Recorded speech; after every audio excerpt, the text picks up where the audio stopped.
Hi ఎట్లున్నారు మంచిగా ఉన్నారా? ఇవాళ మనం గోధుమ రవ్వ లేదా దొడ్డు రవ్వ అంటారు కదా, దొడ్డు రవ్వతోని ఉప్మా వేసుకుందాం. ఇట్లా వేసుకుంటే మస్తు ఉంటుంది, టేస్ట్ మాత్రం అదిరిపోద్ది.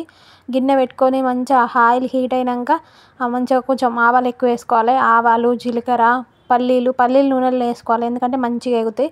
తర్వాత కొద్దిగంత శనగపప్పు వేసుకోవాలి.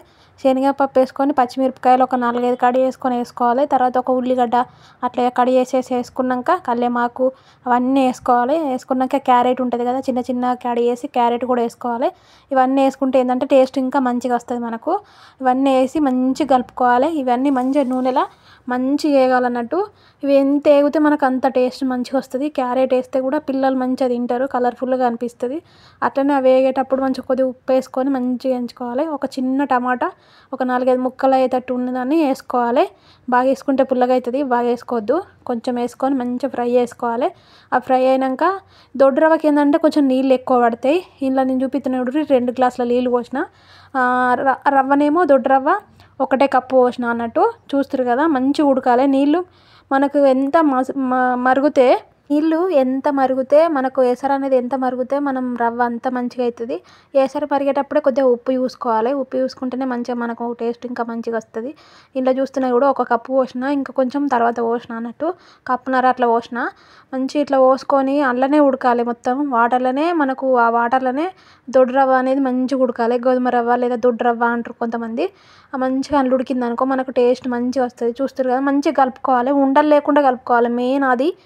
అంటే ఉండలు ఉన్నదనుకో ఒకవేళ మనకంతా ఇట్లా ఉండలు కట్టినట్టు అవుతుంది, అంత గట్టిగా అవుతుంది. ఇట్లా ఉండలు లేకుండా మంచిగా మిక్స్ చేసుకోవాలి. ఎప్పుడు కూడా చెంచాతోని ఒకసారి ఇట్లా అంటూనే ఉండాలి.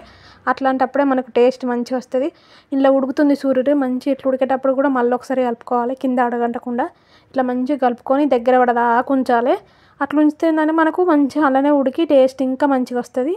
దీనిలో మనం మంచిగా కొత్తిమీర మంచిగా ఎక్కువ కడి వేసుకున్నాం అనుకో ఇంకా టేస్ట్ మంచిగా వస్తుంది మనకు. ఇంకా మంచిగా ఉడికినాక టేస్ట్ మాత్రం అదిరిపోద్ది. నార్మల్ ఉప్మా కంటే ఇది ఇంకా టేస్ట్ ఉంటుంది. ఇంకా మళ్ళీ పిల్లలకు కూడా మంచిది అన్నట్టు. ఊరికే తినలేకుండా ఇట్లా వెరైటీగా కూడా ఉంటుంది ఉప్మా. మంచిగా కొత్తిమీర వేసుకొని మంచిగా ఉడికించినాం అనుకో ఇంకా టేస్ట్ అదిరిపోద్ది. ఇక్కడ నేను కొత్తిమీరకు ఎక్కువ వేస్తున్నా, ఎందుకంటే కొత్తిమీరకు ఎక్కువ వేసుకుంటే ఇంకా టేస్ట్ మంచిగా వస్తుంది. నాకు ఇంకా కొత్తిమీరకు ఉంది కదా అని బాగానే వేసిన. చూస్తారు కదా ఎంత కలర్ఫుల్గా ఉందో. పిల్లలకి ఇట్లా కలర్ఫుల్గా ఉంటే మంచిగా ఇష్టపడి తింటారు కదా. వాళ్ళకు టేస్ట్ ఇంపార్టెంట్ కాదు, కలరే ఇంపార్టెంట్. కానీ మనకు ఏమో వాళ్ళు తినడం ఇంపార్టెంట్ కదా. అందుకే ఇట్లా మంచిగా వేసినాం అనుకో పిల్లలు ఎవరైనా ఇష్టపడి తింటారు. తినని వాళ్ళు కూడా ఒక్కసారి ఇట్లా చేసి పియ్యిర్రి తినేస్తారు.